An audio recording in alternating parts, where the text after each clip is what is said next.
प्यारे सद्गुरु श्री साईनाथ।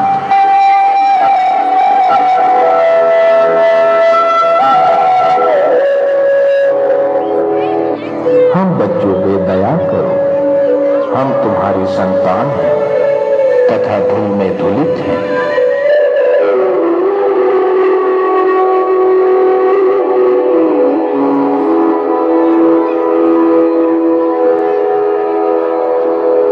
हे ईश्वर, तुम्हारी माया ही हमें तुमसे दूर रखती है। हे प्रभु, अपने बच्चों को स्नेह व सीतों पिरली में प्रकट हुए।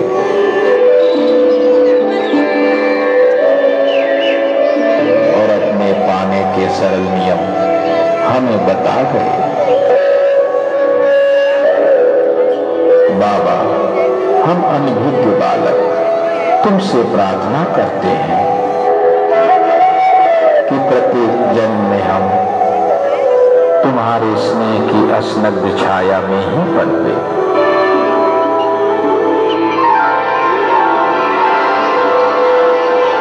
तुम्हारे प्रति हमारा विश्वास अडिग रहे। हम तुम्हारी लीलाओं का स्मरण एवं मनन करते रहे और तुम्हारी श्री चरणों का ध्यान हमें सदा ही बना रहे।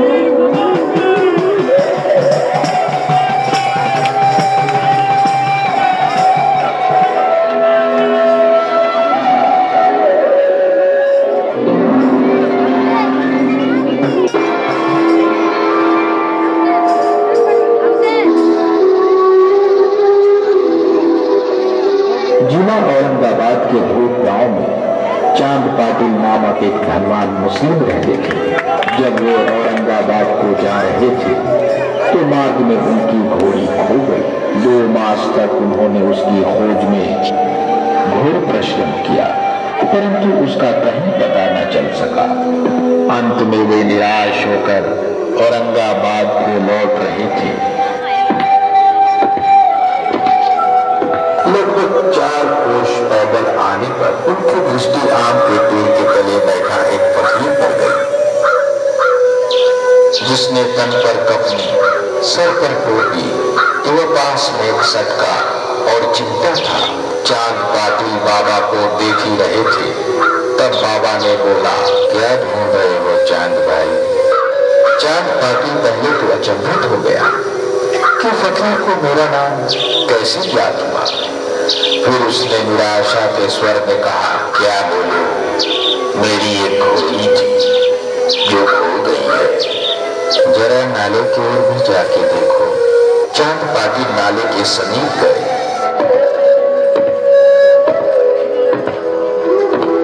तो अपनी घोड़ी को वहां चलते देखकर उन्हें महान आश्चर्य हुआ। उन्होंने सोचा कि फकीर कोई सामान्य व्यक्ति नहीं, वरन कोई उच्च कोटि का मानव दिखलाई पड़ता है। उस समय फकीर चिलम तैयार कर रहा था। केवल 2 वस्तुओं की आवश्यकता रह गई थी। एक तो चिलम के लिए अग्नि और द्वितीय साफी को गीला करने के लिए चमकी। फकीर ने अपना चिमटा भूमि में घुसेर कर ऊपर खींचा तो उसके साथ ही एक खजूरी कंदारा बाहर निकला और अंगारा चिलम पर रखा गया। फिर सटके से जो ही बलपूर्वक जमीन पर प्रहार किया, तो ही वहां से पानी निकलने लगा।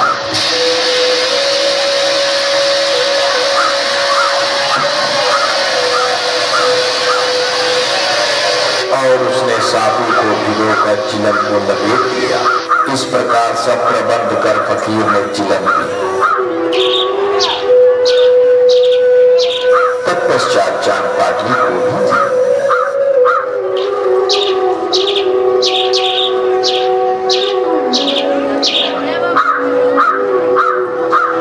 ये सब देखकर चांद पाटिल आश्चर्यचकित हो गए थे। उन्होंने फकीर को अपने घर आने का आमंत्रण दिया, जो उन्होंने स्वीकार कर लिया। अगले दिन फकीर चांद पाटिल के घर गए तो वह कुछ समय वहां रहे। श्री चांद पाटिल धूल गांव के अफसर थे। उनकी पत्नी के भतीजे की विवाह शिरडी के रहने वाली एक लड़की से निश्चित हुआ था और गांव से बारात शिरडी जाने वाली थी। चांद पाटिल ने फकीर को भी शिरडी चलने का आमंत्रण दिया, जो उन्होंने स्वीकार कर लिया। फूलों एवं कागज की झंडियों से सजी धजी बैलगाड़ियां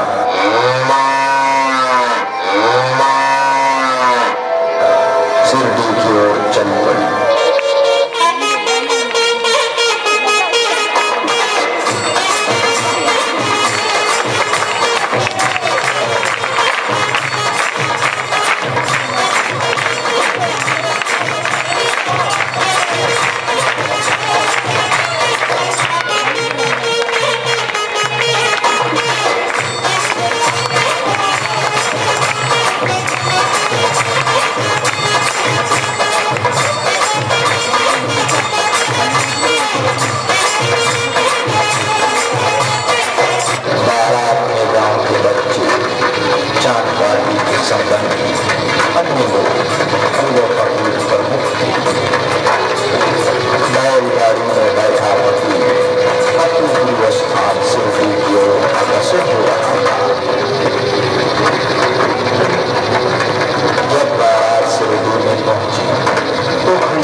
मंदिर के सामने ही सब बैलगाड़ियां खोल दी गई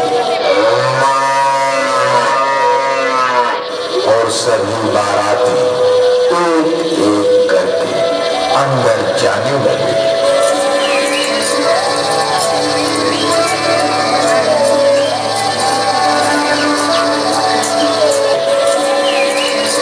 बारातियों का स्वागत कर समय महर्षि फकीर ने उस फकीर को देखा।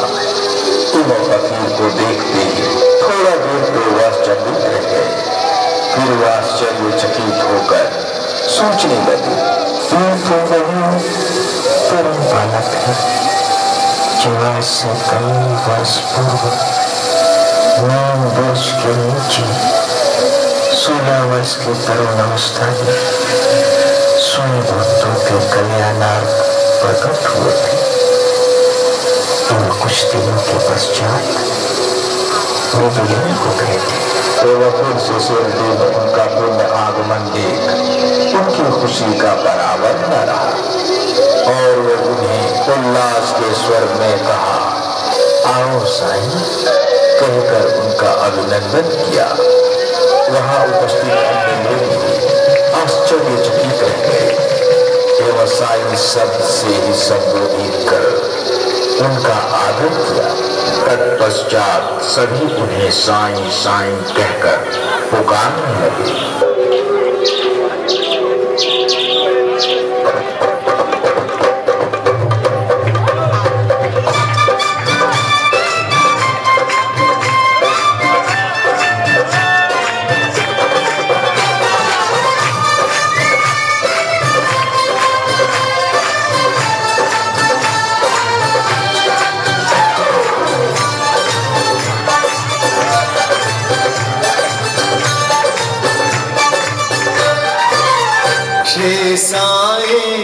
श्री साईं बनकर प्रकट हुए, श्री साईं बनकर प्रकट हुए, श्री साईं बनकर प्रकट हुए। शिव शंभु शिरडी गाँव में और लगा के आसन बैठ गए।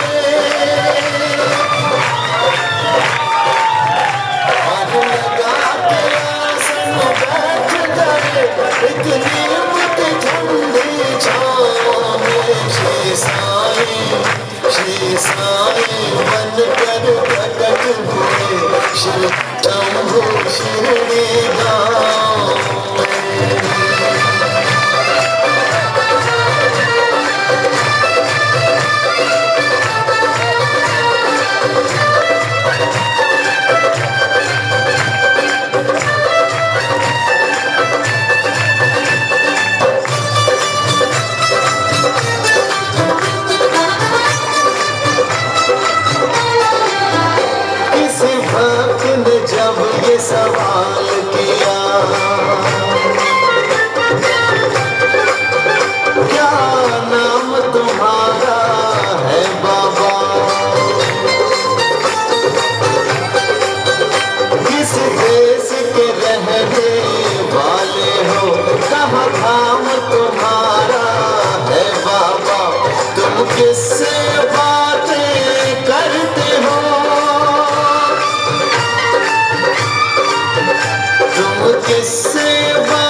साईं बनकर प्रकट हुए शिव शंभू शिरडी गाँव में।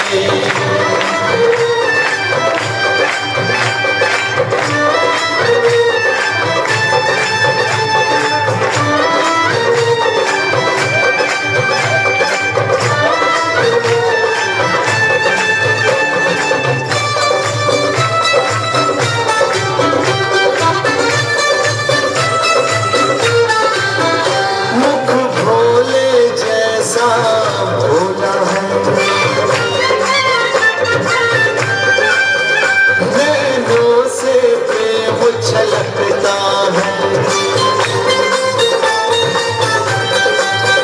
कोई कहे संत ये बालक है, कोई कहे फरिश्ता लगता है।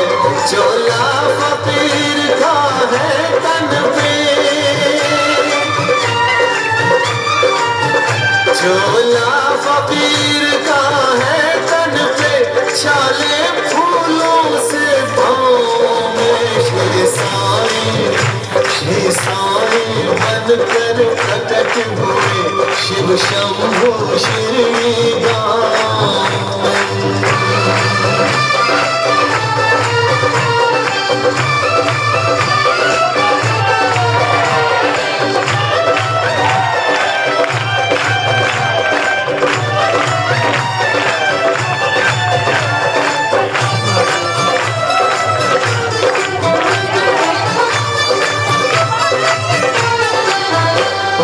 सबके मांगे है सदा,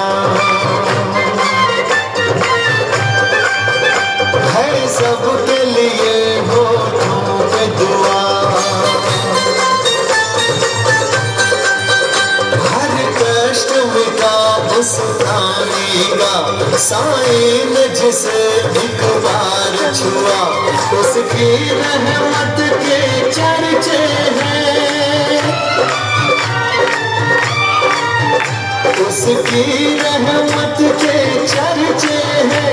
देखो रे सभी दिशाओं में श्री साईं बनकर प्रकट हुए शिव शंभू शिरडी गाँव में। श्री साईं बनकर प्रकट हुए शिव शंभू शिरडी गाँव में।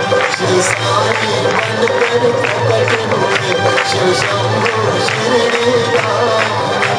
श्री साईं बनकर प्रकट हुए शिव शंभू शिरडी गाँव में।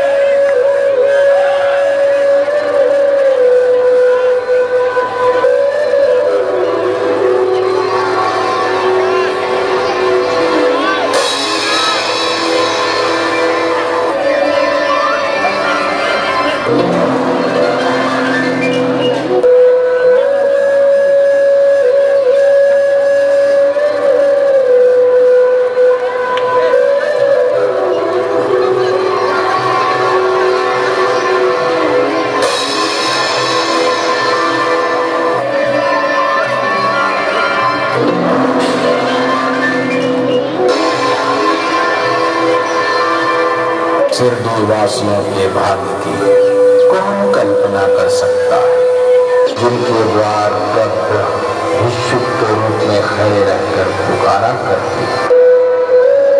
फिर माई एक रोटी का टुकड़ा मिले तो उसे प्राप्त करने के लिए वे शिरडी के गलियों में जाया करते और अपना हाथ फैलाते हुए भिक्षा वृत्ति किया करते।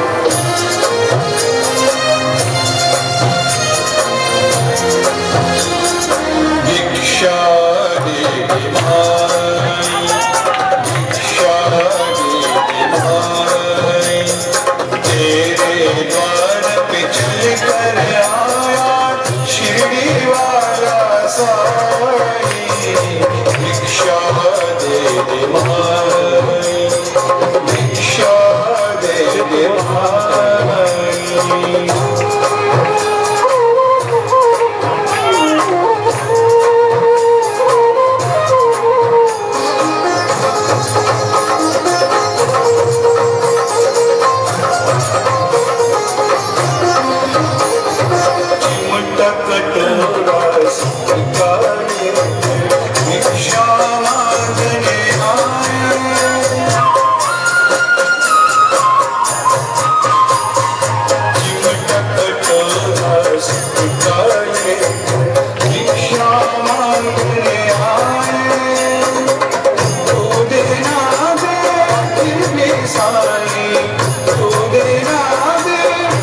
भी साईं आशीष देकर जाए।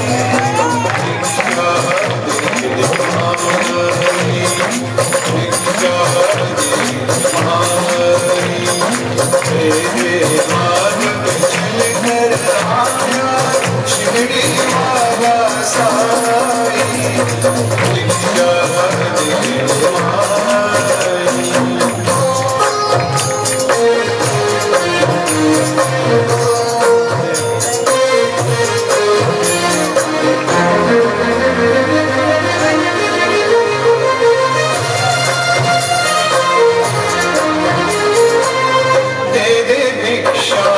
उसको साईं 10 पट कर लौटाए।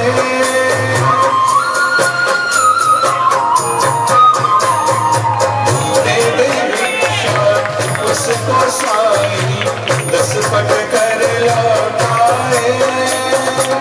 ना भी दे तो हर पल साईं, ना भी दे तो हर पल साईं उसका भार उठाए। भिक्षा दे भाई,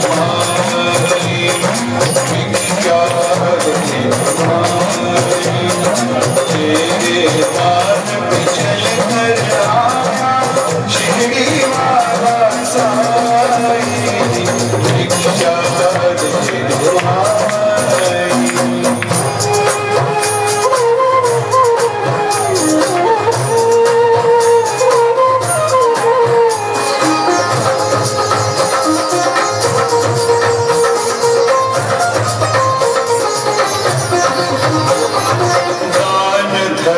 से मोह घटता यह बतलाने आए।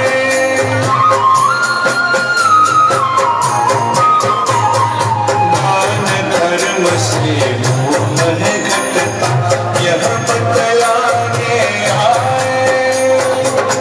एक इशारा हो जाए उसका, एक इशारा हो जाए उसका, मुँह से तो उतर जाए। भिक्षा दे भाई, भिक्षा दे भाई, तेरे द्वार पे चल कर आया शिरडी बाबा साईं। भिक्षा दे भाई। हाथ में कमर और कंधे में झोली लिए कुछ घरों में तो ये प्रतिदिन ही जाते और किसी किसी के द्वार पर केवल तेल ही लगाते। बाबा भात व रोटी आदि अन्य सूखी वस्तुएं झोली में डाल देते। बाबा की जीवा को कोई स्वाद रुचि न थी, क्योंकि उन्होंने उसे अपने वश में कर लिया था। इसलिए जो कुछ भी भिक्षा में उन्हें मिल जाता उसे ही वे मिश्रित कर संतोष पूर्वक ग्रहण कर लेते थे। शिरडी वासी तो पहले उन्हें केवल एक पागल ही समझते थे और वे शिरडी में इस नाम से विख्यात भी हो गए थे। परंतु ये तो उदार हृदय, त्यागी और धर्मात्मा थे। उनका मार्ग ग्रहण तथा कोई था।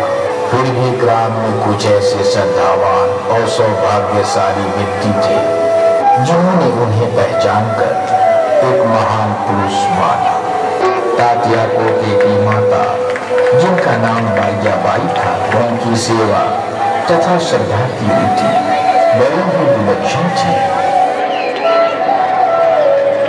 प्रतिदिन दोपहर के समय एक टोकरी में रोटी और भाजी लेकर जंगल को जाया करती थी।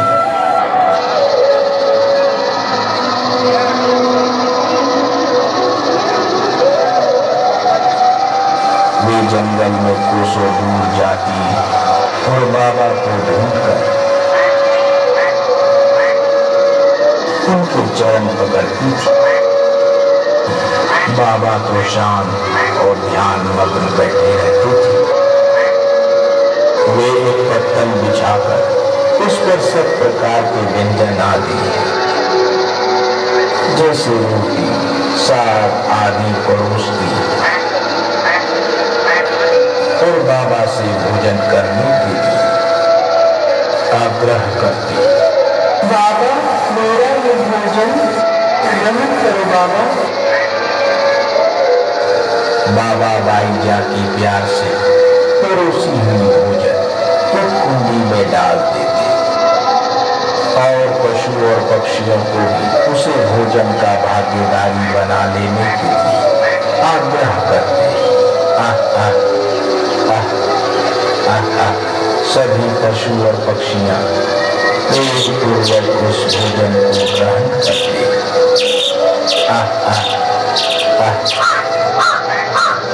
और बाबा भी उन पशु पक्षियों के साथ खुद ही ग्रहण करते।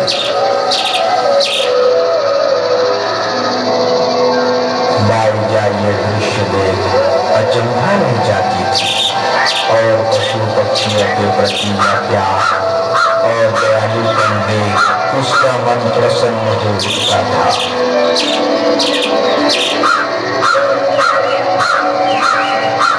और वो एक दृष्टि से बाबा को निहारती रहती थी।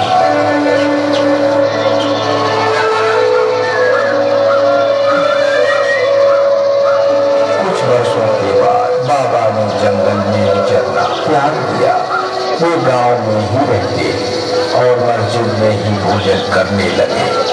इस कारण बाईजा को भी उन्हें जंगल में घूमने के कष्ट से छुटकारा मिल गया। परंतु बाबा जब तक बाईजा का दिया हुआ भोजन न ग्रहण करते तब तक बाईजा अन्न का एक निवाला भी नहीं ग्रहण करती थी। उनकी इस सेवा और उपासना की स्मृति बाबा को अपने अंतिम क्षणों तक बनी रही।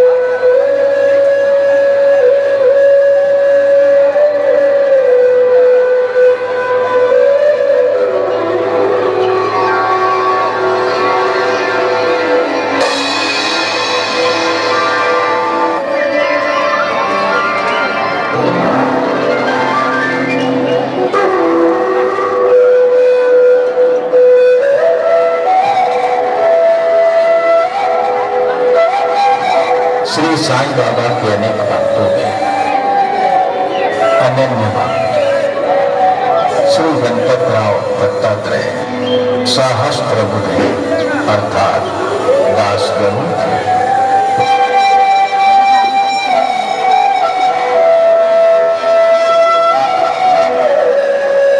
गंगा और यमुना नदी के संगम पर प्रयाग प्रसिद्ध पवित्र तीर्थ स्थान है।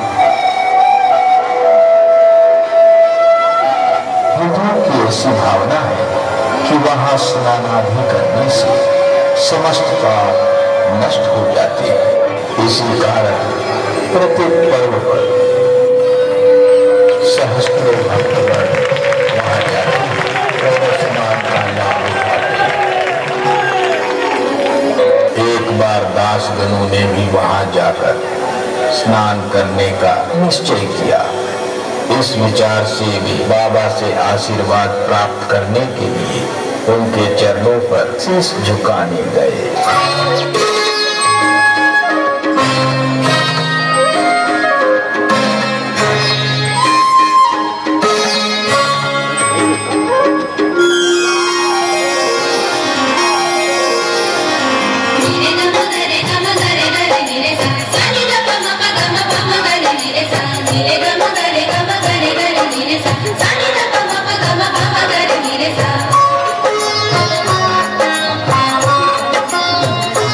मैं शीश झुकाने आया हूँ, मैं शीश झुकाने आया हूँ साईं बाबा के चरणों में शीश झुकाने आया हूँ साईं बाबा के चरणों में मैं शीश झुकाने आया हूँ, मैं शीश झुकाने आया हूँ शिरडी वाले के चरणों में मैं शीश झुकाने आया हूँ साईं बाबा के चरणों में मैं शीश झुकाने आया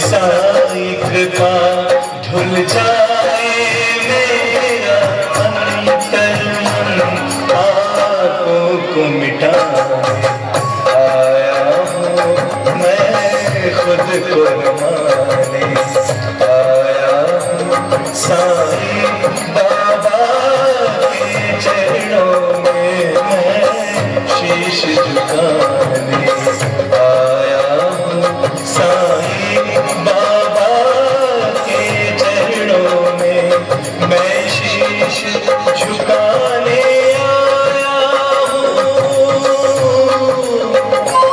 मैं शीश झुकाने आया हूँ शिरडी वाले के चरणों में मैं शीश झुकाने आया हूँ साईं बाबा के चरणों में मैं शीश झुकाने आया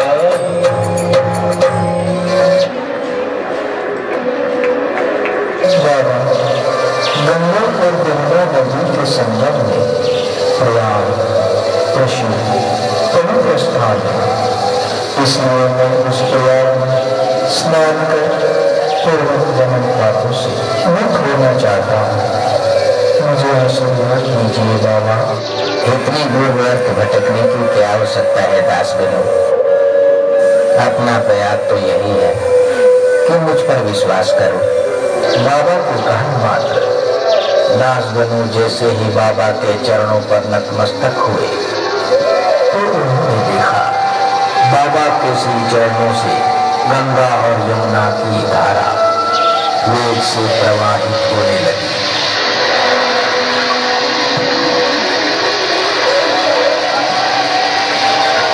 आश्चर्य महान आश्चर्य वो चमत्कार देख दासगणों का प्रेम और भक्ति बाबा पर उमड़ पड़ी और वहाँ उपस्थित सारे भक्तों को देख धन्य हो गए। आंखों से अश्रुओं की धारा बहने लगी। उन्हें कुछ अकस्मात हुई और उनके मुख से श्री साईं बाबा की स्वतस्वनी स्वेद प्रवाहित होने लगी एवं सभी भक्त साईं बाबा के नाम का जयकारा लगाने लगे। साईं बाबा की जय।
मुझे मिला है तेरे चरणों की धूल से, तेरी करूं मैं पूजा, तेरी करूं मैं पूजा।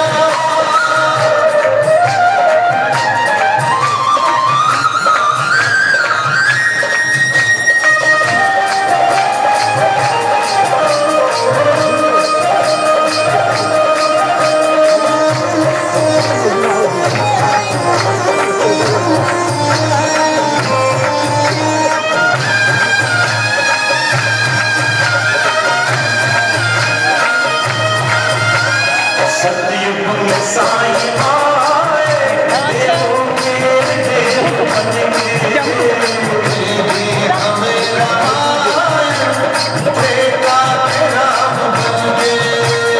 ओम साईं साईं साईं साईं, ओम साईं साईं साईं साईं। गीता का ज्ञान वाला हमें द्वापर की शाम बन के, कलयुग में आप आए साईं सुजान बन के।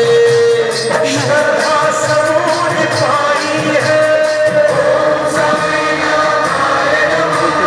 श्रद्धा सबूर पाई है मैंने साईं रसूल से, श्रद्धा सबूर पाई है मैं साईं रसूल से। सब कुछ मुझे मिला है साईं, सब कुछ मुझे मिला है तेरे चरणों की धूल से, तेरी करूं मैं पूजा, तेरी करूं मैं पूजा, जन्नत और फूल से।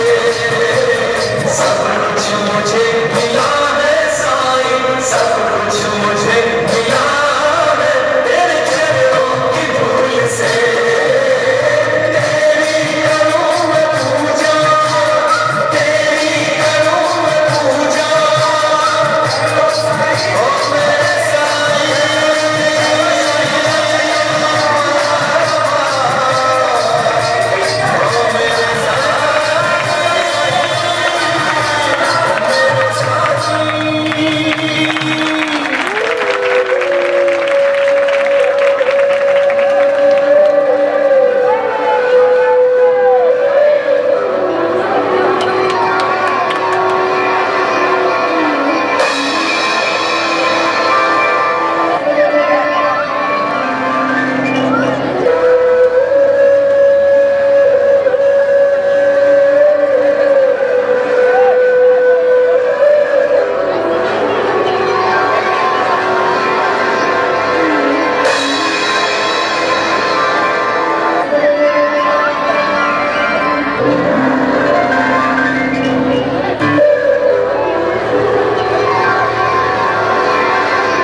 संध्या समय गांव में जाकर दुकानदारों से भिक्षा में तेल मांगते और मस्जिद में दिए जलाया करते थे। वो क्रम कुछ दिनों तक ठीक इसी प्रकार चलता रहा। सन 1892 अब बनिए तंग आ गए और उन्होंने संगठित होकर निश्चय किया, आज इस फकीर को कोई भी दुकानदार तेल न देना। प्रतिदिन उसे भीख में तेल देते देते हम तंग आ गए हैं। आज हम भी अपना महत्व दर्शाएंगे। अहंकार से भरकर उन्होंने जो भी कहा देते हैं हम याद देते हैं। बाबा आज इस प्रकार पर बाबा से भला क्या छुपाना। बाबा तो अंतर्यामी, उन्हें तो सब याद था, परंतु वे अपने अपने कार्य से वंचित न रहे। और नित्य नियम अनुसार जब बाबा प्रतिदिन की भांति तेल मांगने पहुंचे तो प्रत्येक स्थान पर उनका नकारात्मक उत्तर से स्वागत हुआ। सभी बंदियों ने बाबा को तेल देने से नाराजगी भरी। किसी ने भी बाबा को तेल न दिया और बाबा ने किसी से कुछ कहे बिना वहां से चल पड़े।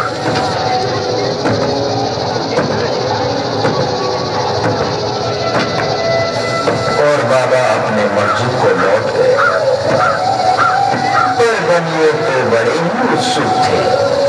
उन पर ही मिस्टी जमाए हुए थे ये देखने के लिए कि बाबा कैसे आज मस्जिद में दीप जलाते हैं। और वे उनके पीछे चल पड़े।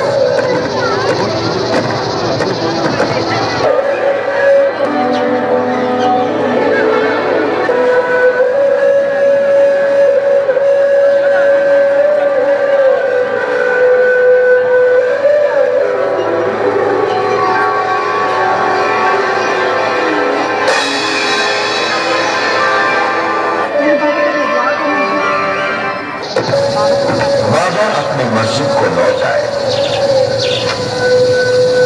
मस्जिद आकर उन्होंने देखा उनके कमरे में पिछले दिनों का कुछ तेल पड़ी हुई थी।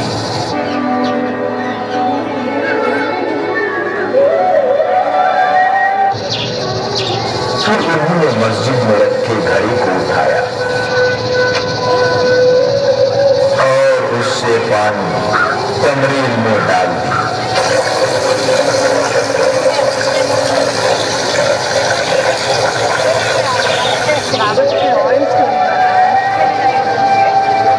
फिर पश्चात वो तेल और पानी को एक साथ मिश्रित कर दिए एवं उस तेल मिश्रित जल को वो पीने लगे।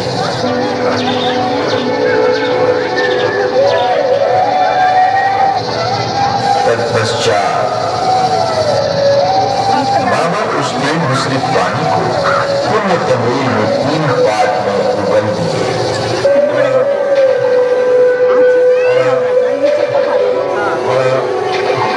और वही तेलिया पानी को प्रत्येक दिए में ढालने लगे।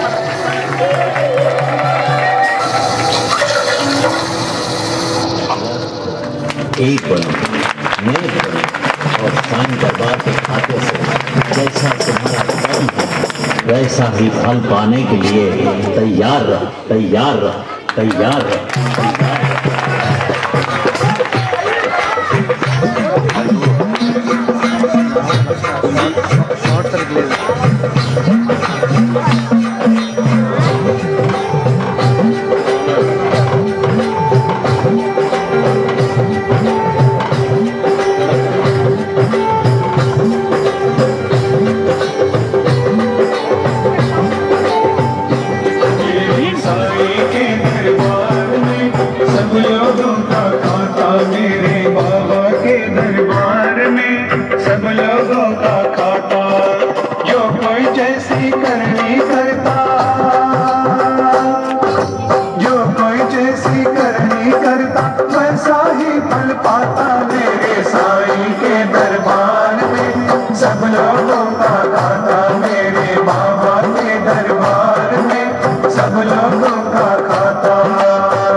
उसके आगे रिश्वत चले नहीं चालाकी, उसकी लेन देन की बंदे रीत बड़ी है बाकी।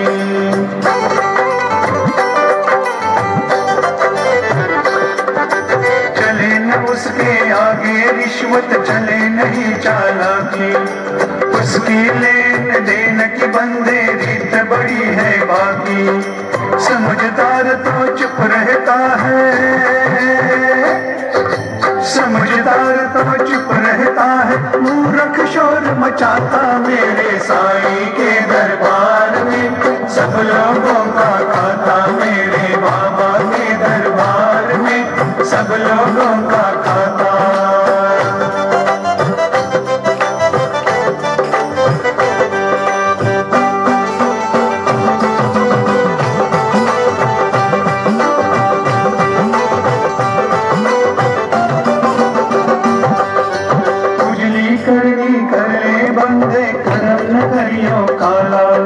लाख आंख से देख रहा है तुझे देखने वाला।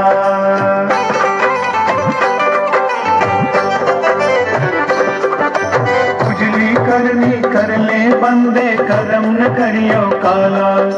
लाख आंख से देख रहा है तुझे देखने वाला। उसकी तेज नजर से बंदे, उसकी तेज नजर से बंदे कोई नहीं बच पाता मेरे साईं के दरबार में। सब लोगों का खाता मेरे बाबा के दरबार में, सब लोगों का खाता। जो कोई जैसी करनी करता, जो कोई जैसी करनी करता वैसा ही फल पाता मेरे साईं के दरबार में। सब लोगों का खाता मेरे बाबा के दरबार में, सब लोगों का खाता साईं के दरबार में। सब लोगों का खाता मेरे बाबा के दरबार में, सब लोगों का खाता मेरे साईं के दरबार में। सब लोगों का खाता मेरे बाबा के दरबार में, सब लोगों का खाता।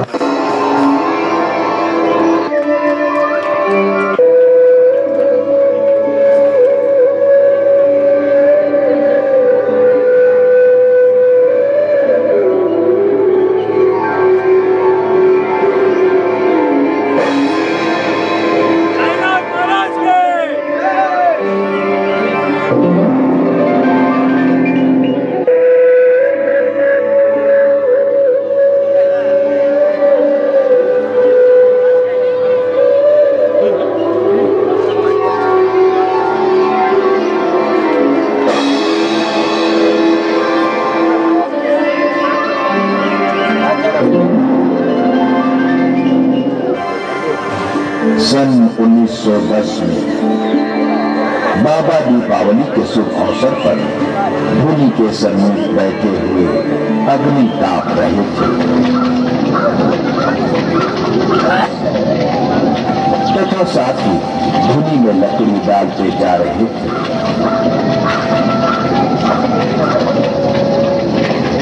धुनी प्रचंडता से प्रज्वलित थी।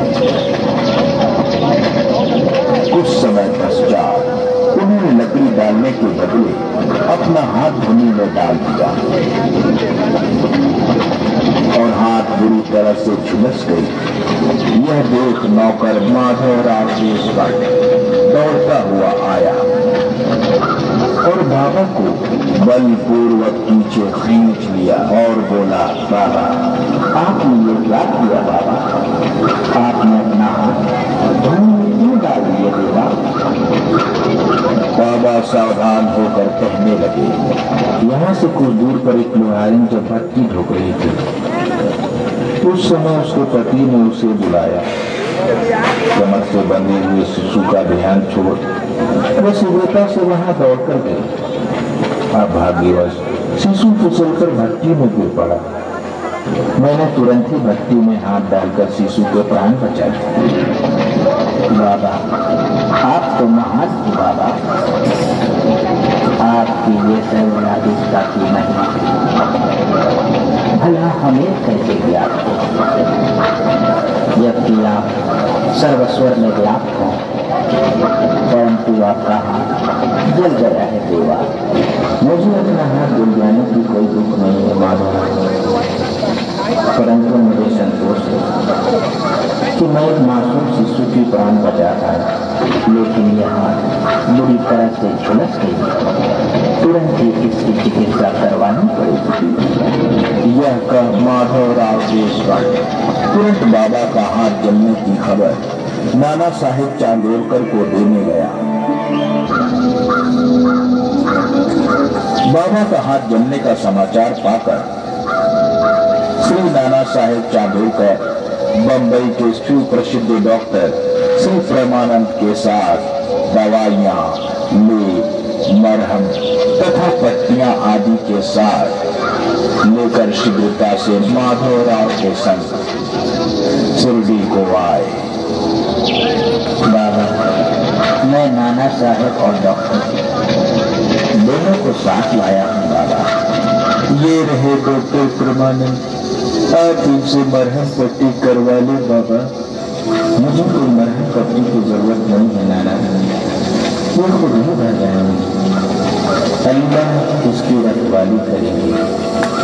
घाव शीघ्र ही भर आएगी। बाबा, कृपया कर आप डॉक्टर से चिकित्सा करा लें। बाबा। हाँ बाबा, आप इलाज करवा लें, इससे आपकी हाथ तुरंत ही ठीक हो जाएगी।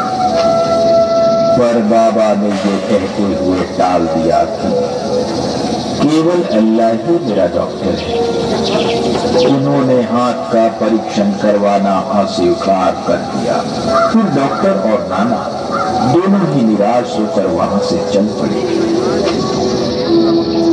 एवं तुरंत बाद बाबा भी वहां से माधवराव के साथ बागीचे की ओर चल पड़े।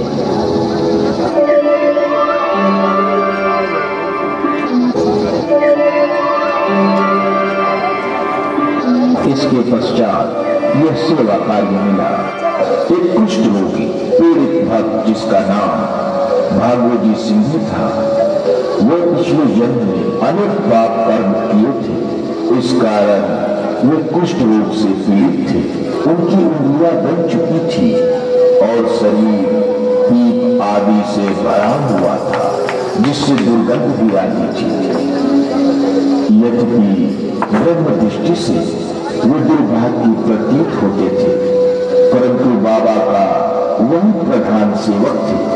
जब भी बाबा लेने को जाते तो भागवत जी ही छतरी लेकर उनके साथ ही जाते थे। प्रतिदिन प्रातःकाल जब बाबा धोनी के पास आसन पर विराजते, तब भागवत जी वहां पहले से ही उपस्थित होकर अपना कार्य प्रारंभ कर देते थे।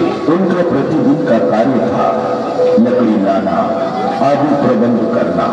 तत्पश्चात वहां बाबा आते और धोनी के समीप अपना आसन लगाते और आसन लगाने के पश्चात वहां बैठ भागवत जी को देखते और बोलते, भागवत जी आओ, यहाँ बैठो, मेरे पास आओ। भागवत जी कुष्ठ रोगी होने के कारण वो पीछे हट जाते, अपने आप को बाबा से स्पर्श करने नहीं देते और बोलते, बाबा मुझे स्पर्श ना करो बाबा, मैं अछूत हूँ, मुझे कोई स्पर्श नहीं करता है बाबा। घबराओ मत भागवत जी, तुम मेरे करीब आओ, मैं तुम्हें स्पर्श करूंगा। आओ, यहाँ आओ। भागवत जी हिचकिचाते हुए बाबा के करीब जाते, भागवत जी को बड़ा प्रेम पूर्वक अपने सीने से लगा लेते। बाबा का प्रेम भागवत जी को बड़ा ही सुकून देता। सीने से लगाने के पश्चात बाबा उनको अपने साथ लेकर उनकी सेवा में लग जाते। बाबा एक कुंडी में पानी लेते एवं उस पानी में टुकड़ा डालकर उसे भिगोकर भागवत जी के पूरे पीठ और दुर्गंध से भरे बदन को अच्छी तरह से प्यार से उसे साफ करते एवं साफ करने के बाद बाबा अपना वरद हस्त धूनी में डाल उससे ऊधू लेकर भागवत जी के पूरे शरीर में बड़ा प्रेम पूर्वक मल मल कर लगाते।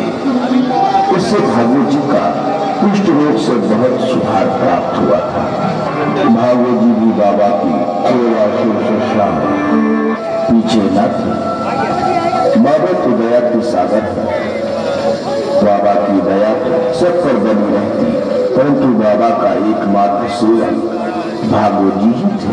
बाबा की हाथ धुनी में जल जाने के पश्चात भागो जी ही बाबा की हाथ का देखभाल किया करते थे। प्रतिदिन वे बाबा का जले हुए हाथ में घृत से अच्छी तरह मालिश करते एवं मालिश करने के पश्चात वे एक पट्टी लेकर उसे कसकर बाबा के जले हुए हाथ में बांध देते। बाबा के हाथ का यह देखभाल भागो जी का प्रतिदिन का कार्य हो गया था। श्री साईं बाबा की समाधि प्रयत्न यह कर्म उसी प्रकार चलता रहा। श्री साईं बाबा श्रद्धिष्य पूर्ण सिद्ध को यथार्थ में इस चिकित्सा की भी कोई आवश्यकता नहीं थी, परंतु भक्तों के प्रेमवश उन्होंने भागो जी की यह सेवा निर्भुत में स्वीकार की। परंतु बाबा के प्रधान सेवक होने के नाते यथार्थ में वे ही अधिक भाग्यशाली तथा सुखी थे। उन्हें बाबा के सानिध्य का पूर्ण लाभ प्राप्त हुआ।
रहमत है,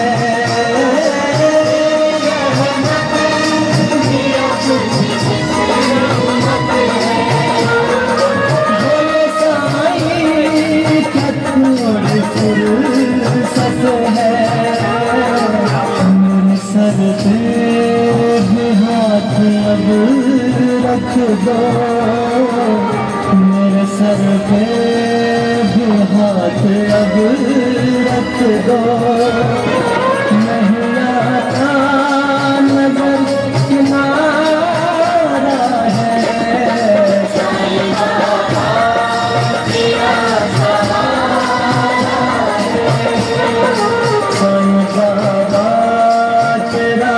सहारा है, मुझको अपनी शरण में ले लो अब, नहीं जग में कोई हमारा है, सुन पापा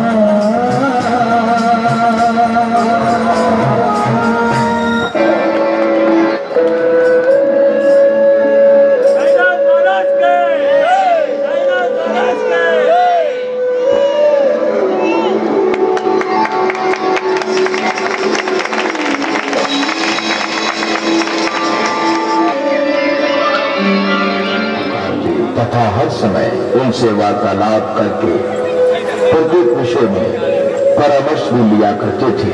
उनकी सदैव यही इच्छा रहती कि वे बाबा के समीप ही बने रहें। एक बार डॉक्टर पिल्ले के पैरों में नासूर हो गया था और वे असहन पीड़ा से पीड़ित थे। दर्द के मारे वो कतरा रहे थे। दर्द असहनीय हो जाने के कारण वे जीवन से मुक्ति चाहते थे। डॉक्टर पुल्ले इसी कारण बाबा के द्वारे आए हुए थे। काका, मुझे असहज पीड़ा हो रही है काका, और मैं अब इस जीवन से मृत्यु को अधिक सहज कर समझता हूँ काका। क्यों ऐसा कह रहे हैं डॉक्टर साहब? मुझे ज्ञात है कि इसका मुख्य कारण मेरे पूर्व जन्म के कर्म ही है। काका, एक बार बाबा से जाकर कहो कि वो मेरी ये पीड़ा अब दूर कर दे। मुझे और सहन नहीं होता काका, नहीं होता। मैं अपने पिछले जन्मों के कर्म को अगले 10 जन्मों में भोगने को तैयार हूँ काका। अब काका साहेब दीक्षित ने डॉक्टर की ये फरियाद सुन बड़े ही चिंतित हो गए एवं डॉक्टर की ये फरियाद बाबा के पास देने गए।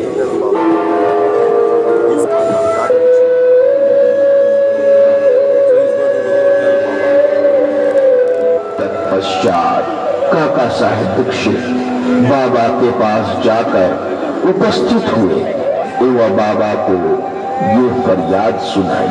बाबा, वो डॉक्टर अपने पैरों के पीड़ा से बहुत तड़प रहा है और वो जीवन से मृत्यु को अधिक सहजकर समझता है और ये भी कह रहा है कि पिछले जन्मों के कर्मों को अगले 10 जन्मों में भोगने को तैयार है, लेकिन अभी उसे अपने जीवन से मृत्यु ज्यादा प्यारी है। पिल्ले से जाकर कहो कि घबराने की ऐसी कोई बात नहीं। कर्मों का फल 10 जन्मों में क्यों भुगतना पड़ेगा? केवल 10 दिनों में ही गत जन्मों के कर्म फल समाप्त हो जाएंगे। फिर बाबा ने काका को देखते हुए कहा, मैं तो तुम्हें यहाँ धार्मिक और आध्यात्मिक कल्याण देने के लिए ही बैठा हूँ। प्राण त्यागने की इच्छा कदापि न करनी चाहिए।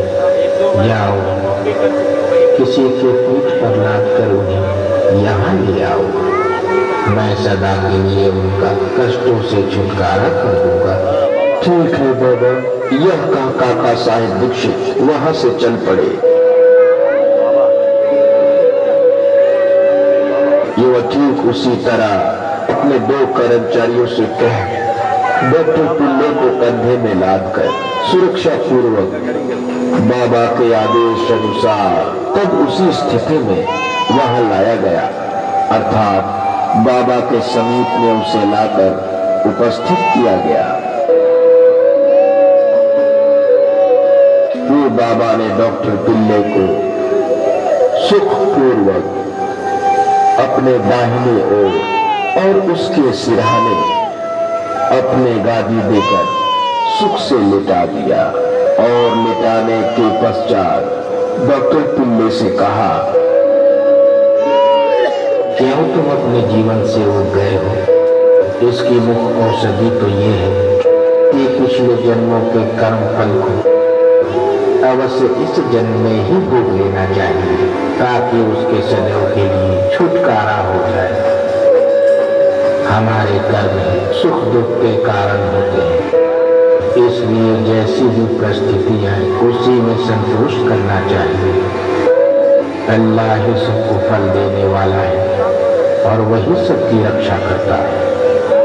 ऐसा विचार कर सदैव उनका ही स्मरण करो, वे ही तुम्हारी चिंता दूर करेंगे। तन मन धन वचन द्वारा उनकी अनन्य शरण में जाओ, फिर देखो कि वे क्या करते हैं। नाना साहब ने मेरे पैरों में पट्टी बांधी है बाबा, परंतु मुझे उससे कोई लाभ नहीं पहुंचा। नाना तो मूर्ति, वो पट्टी हटाओ, नहीं तो मर जाओगे। थोड़ी ही देर में एक कौवा आएगा और वो अपनी चोंच इसमें मारेगा, तब तुम शीघ्र ही अच्छी हो जाओगे। जब ये वार्तालाप हो ही रहा था कि उसी समय अब्दुल, जो मस्जिद में झाड़ू लगाने तथा दिया बाती आदि स्वच्छ करने का उस कार्य करता था, वहां आया। जब वो दिया बाती स्वच्छ कर रहा था तो अचानक ही उसका पैर डॉक्टर पिल्ले के नासूर वाले पैर पर जा पड़ा।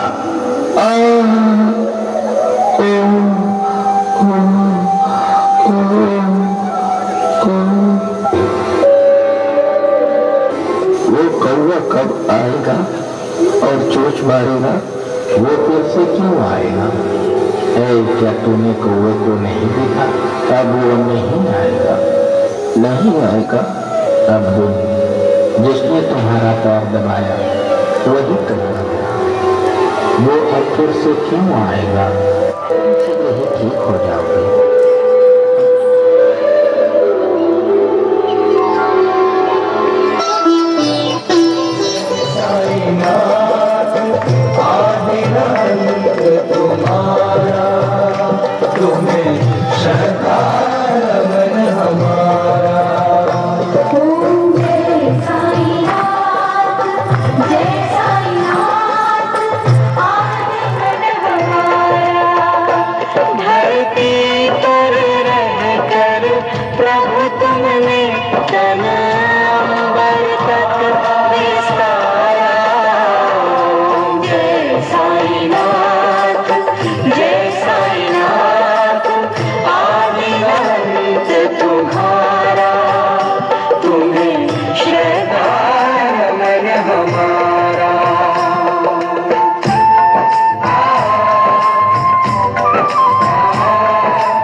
ईश्वरीय आलोक लिए प्रभु मानव रूप धरे हो। चमत्कार ही चमत्कार से तुम संपूर्ण भरे हो। चमत्कार ही चमत्कार से तुम संपूर्ण भरे हो।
व्याधि से छुटकारा पाने के लिए उन्होंने अपने प्राण ब्रह्मांड में चढ़ाकर समाधि लगाने का विचार किया। बाबा तो खास कर बेहाल हो गए थे और उन्होंने महालसापति को बुलाकर कहा, अरे भगत महालसापति, तुम मेरे पास आओ। मैं तुम्हें एक कार्य सौंप रहा हूँ, तुम क्या इसे कर पाओगे? बाबा के समीप आते हुए करुण स्वर में बोला, कौन सा कार्य बाबा? मैं अल्लाह के पास जा रहा हूँ। तुम मेरे शरीर की 3 दिन तक रक्षा करना। अगर मैं लौट आया तो सौ शरीर को देखूंगा, अन्यथा वहाँ उस नीम वृक्ष के समीप पर मेरी समाधि बना देना और 2 ध्वजाएं चिन्ह स्वरूप फहरा देना। ऐसा कहकर बाबा रात में लगभग 10 बजे पृथ्वी पर लेट गए। ये देख महालसापति घबरा उठे।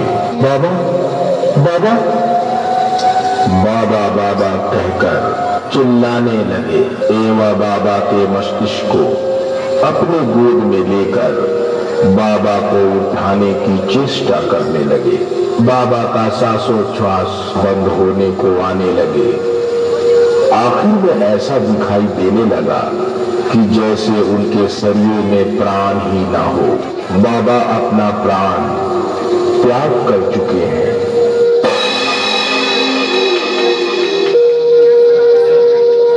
ये हृदय विदारक दुख संवाद दवानन की भांति तुरंत ही चारों ओर फैल गया।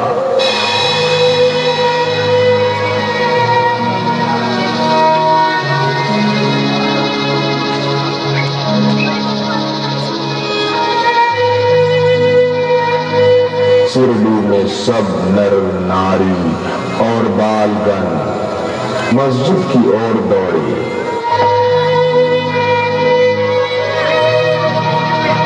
चारों ओर हाहाकार मच गया। सभी को हृदय पर वज्रपात हुआ। उनके हृदय विचलित होने लगे।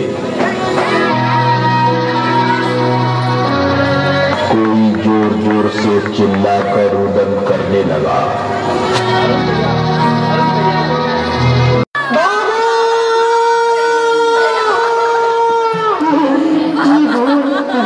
नहीं हो सकता, सूरज बन सकता है, चंद्रमा बन सकता है, समंदर भी सुन सकते हैं मेरे बाबा,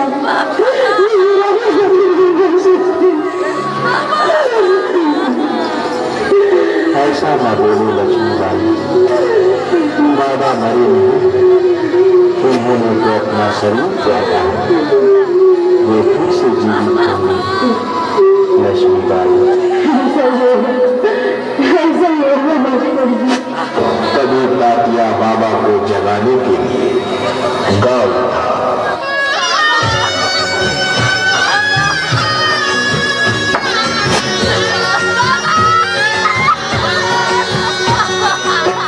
आजा लौट के साईं, याद तेरी आई, कहाँ गए साईं, मनवा बोले साईं साईं, आजा मोरे साईं, आजा लौट के साईं, याद तेरी आई, कहाँ गए साईं, मनवा बोले साईं साईं, आजा मोरे साईं। सोना लागे अब द्वारका माई, सोना लागे अब द्वारका माई, साईं राम साईं राम साईं राम, ये कैसी जुदाई, हम बच्चों की याद क्यों ना आई, हे साईं राम आजा लौट के साईं, याद तेरी आई, कहाँ गए साईं, मनवा बोले साईं साईं, आजा मोरे साईं।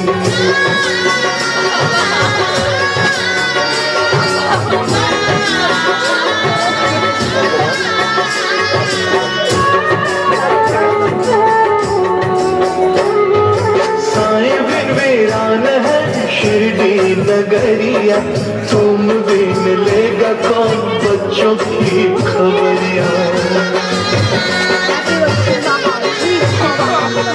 सुना सुना लागे आज मोहे गुरुस्तान, सुना सुना लागे आज मोहे गुरुस्तान, साईं की ही चावड़ी बड़ी हरया।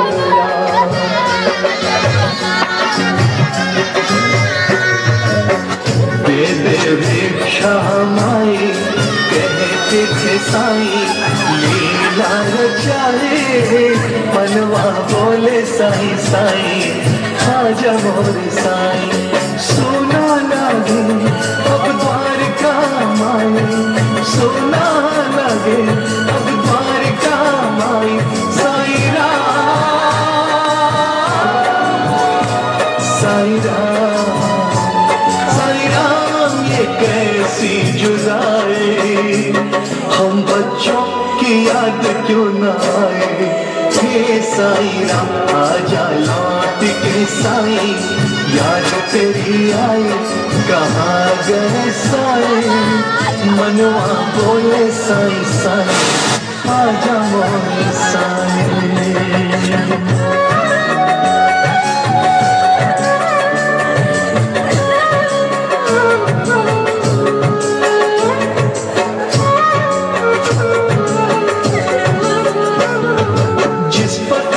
तुम विराजे वो भी बोले साईं, शिरडी की पावन भूमि बोले साईं साईं। नदी गोदावरी का तट भी बोले साईं, नदी गोदावरी का तट भी बोले साईं, तेरे चूल्हे चक्की बोले कहाँ गए साईं।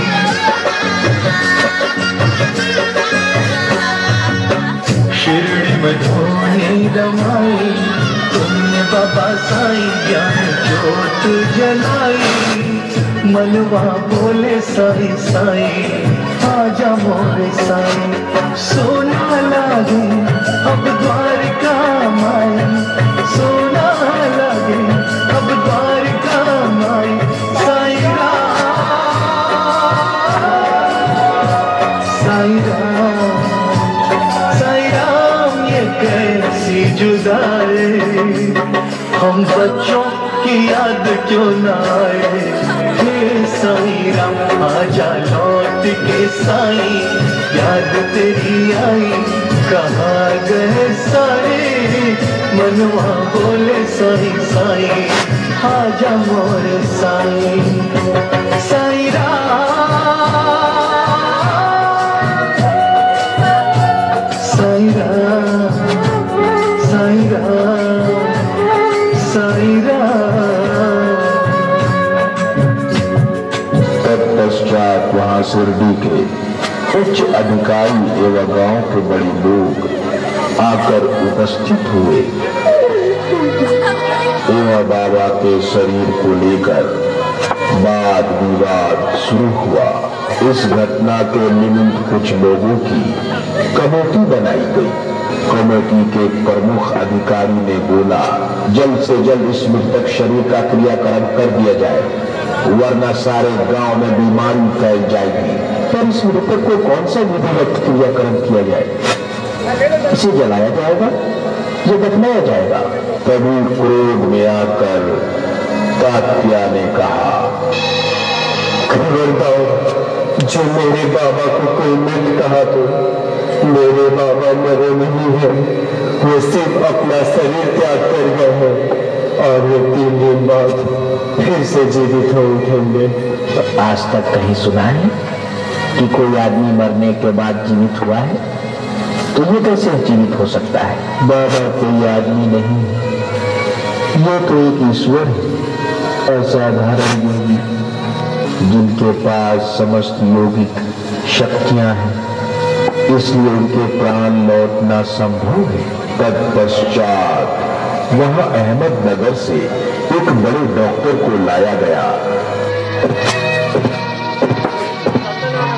डॉक्टर अपना आला से बाबा का परीक्षण किया।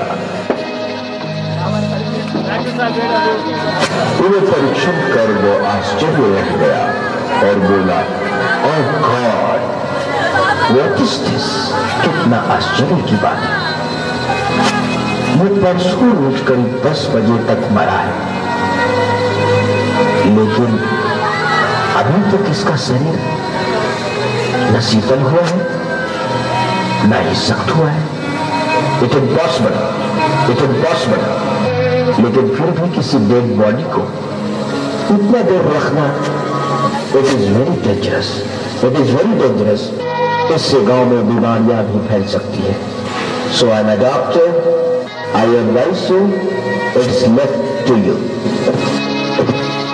बाबा की शरीर परीक्षण के पश्चात शरीर को उनके द्वारा बताए हुए स्थान पर समाविष्ट कर देने का निश्चय करने लगे, परंतु महाईशापति तस से मस न हुए। उन्होंने उन्हें ऐसे करने से रोका और उनके शरीर को अपने गोद में रखकर वे 3 दिन तक उसकी रक्षा करते रहे।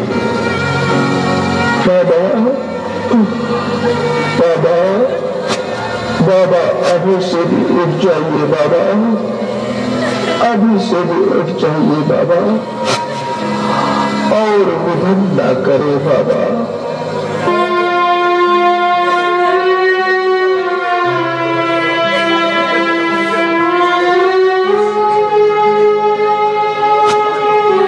तभी सभी भक्त मिलकर बाबा को जगाने के लिए रुदन स्वर में गाने लगे। बाबा बोलो, साईं बाबा बोलो, साईं बाबा बोलो, साईं बाबा बोलो, साईं बाबा बोलो, साईं बाबा बोलो, साईं बाबा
एक दिन व्यतीत होने पर रात को लगभग 3 बजे प्राण लौटने के चिन्ह दिखलाई पड़ने लगे।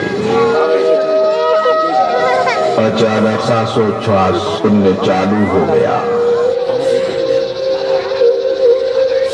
और उनके अंग प्रत्यंग हिलने डूलने लगे। उन्होंने नेत्र खोल दिए और करवट लेते हुए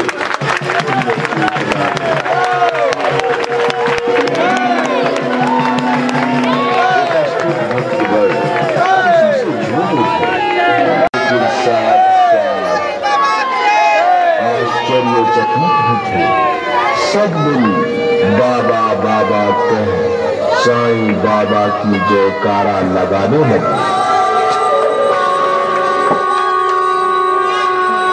बोलो श्री सद्गुरु साईनाथ महाराज की